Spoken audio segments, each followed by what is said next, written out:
Good morning everyone, this is again Professor Vincent Torre Bongolan. Eto na nga mga kaibigan, matatawa ka na lang talaga dahil talagang panahon na ang nagsasabi no, sa mga naganap noong mga nakaraang buwan hanggang noong nakaraang taon.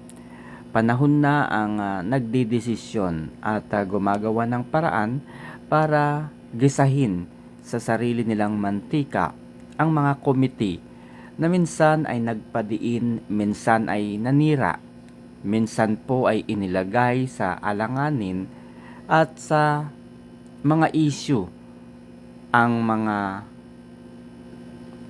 kalaban po ng administrasyon. Okay, so Quadcom ay humaharap ngayon sa isang malaking problema. Ang Tricom, ganun din po, ay nahaharap sa isang malaking katanungan.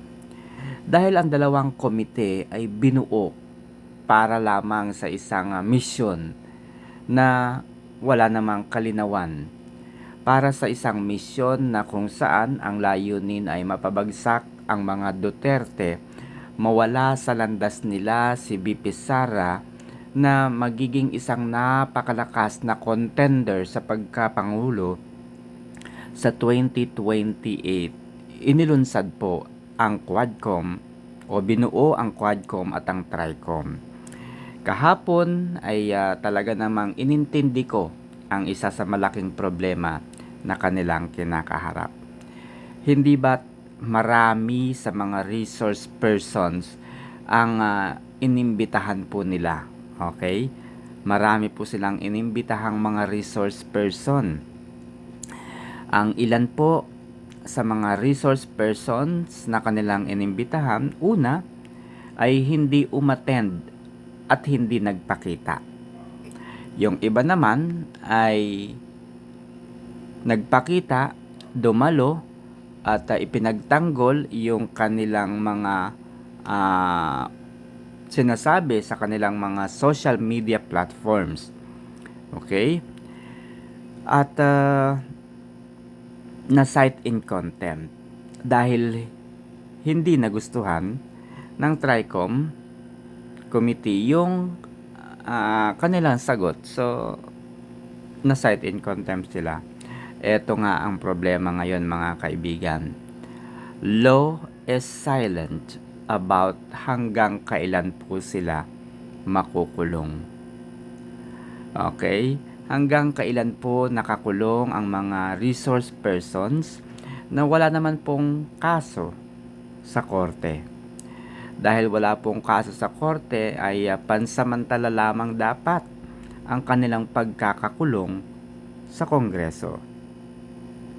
Okay, yun ay pagkakakulong dahil di umano, syempre kapag hindi nagustuhan ng komite ang kanilang sagot, yun daw ay pambabastos sa komite o hindi paggalang sa komite at nararapat lamang na sila po ay mapatawan ng parusa at ito nga po ay ang pagkakakulong sa pamamagitan ng pagsasite in contempt sa kanila dahil matatapos na po ang 19th Congress. Okay, ang Kongreso by next week, no? By next week or this week na yata. Okay, so tama, this week na. Magsasara na po ang Kongreso, mababang kapulungan ng Kongreso ngayong linggong ito. At ang kanilang katanungan, paano na yung mga resource persons na kanilang iditine? Nakaditine. Ayun, nakaditine. Ibig sabihin, naka-cite in contempt, nakakulong. Palalayain na ba yun sa pagtatapos ng Congress? Or itutuloy ito ng 19th Congress? Ayan po yung katanungan. Ang problema, yung 19th Congress po kasi ang naka-experience ng sinasabi nilang pambabastos. Kaya, sinite in contempt nila yung resource person. Yung 20th Congress, Na-experience ba nila yung sinasabing pambabastos ng mga resource person? Hindi. So bakit itutuloy sa susunod na kongreso? Parang inilipat mo yung kasalanan, yung pag-ako doon sa mga bago, ay mukhang hindi tama. Unconstitution, 'di ba? So para sa akin hindi pwedeng ituloy yung pagkakakulong ng mga ito kasi nga 19th Congress yung gumawa ng kagaguhan. 19th Congress ang gumawa ng kalokohan. And therefore, they should suffer the same fate. Sila din dapat makulong. Gagawa-gawa sila ng komite na hindi maayos ang rulings. Ngayon, sila mismo nagtatalo. Kailangang palayain daw, sabi ni Osmeña ba yun? Dahil nga tapos na ang kongreso. Yun daw yung nakasaad sa secretariat. Hindi natin alam.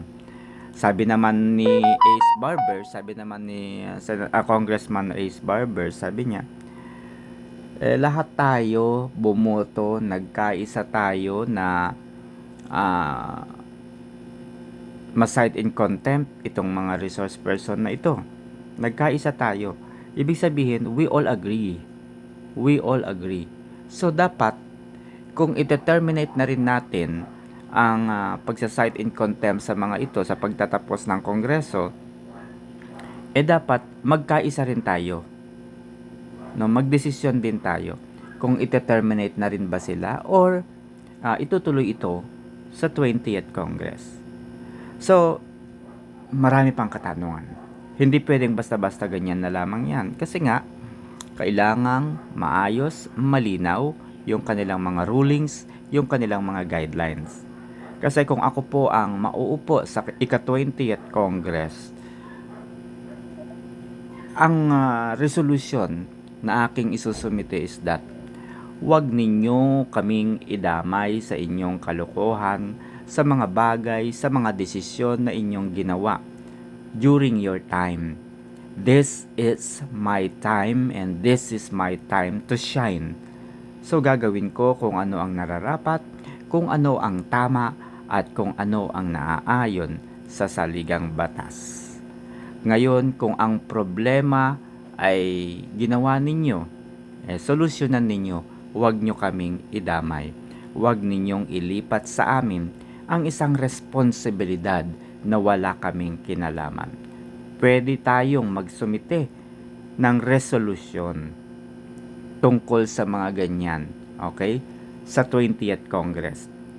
Again, kung ako po ang nasa 20th Congress, magsusumite ako ng resolusyon para yung mga ganitong mga katanungan ay hindi na kumbaga magkaroon pa ng mga the same stories, the same situation na ngayon ay namomroblema kayo. Ayan, kung hindi ba naman kayo mga syunga, gagawa-gawa kayo ng komite, tapos hindi malinaw yung guidelines, kulang-kulang yung mga guidelines. So, anong ginawa ninyo? Minadali din ninyo kasi yung pagbuo ng komite nang hindi ninyo pinag-iisipan. Nasaan ang pagiging legislature ninyo? 'Di ba? Kayo mismo yung gumagawa ng batas, kayo yung nagre-review ng batas, kayo yung nagdedeklara kung ang isang batas ay dapat ng ipawalang bisa. Nasa inyo yan eh. Katungkulan yan ng Legislative Department. Tapos, yan lang, hindi ninyo madesisyonan. Para naman kayong mga hindi nag-aral, para naman kayong hindi mga abogado, 'di ba, mga kaibigan? So, kung kayo ang tatanungin mga kaibigan, pabor ba kayo na ang mga ganitong pangyayari o sitwasyon ay i-carry over sa susunod na kongreso or hindi? Kayo po, ano po yung inyong opinion? Dahil wala pong batas, wala pa pong batas.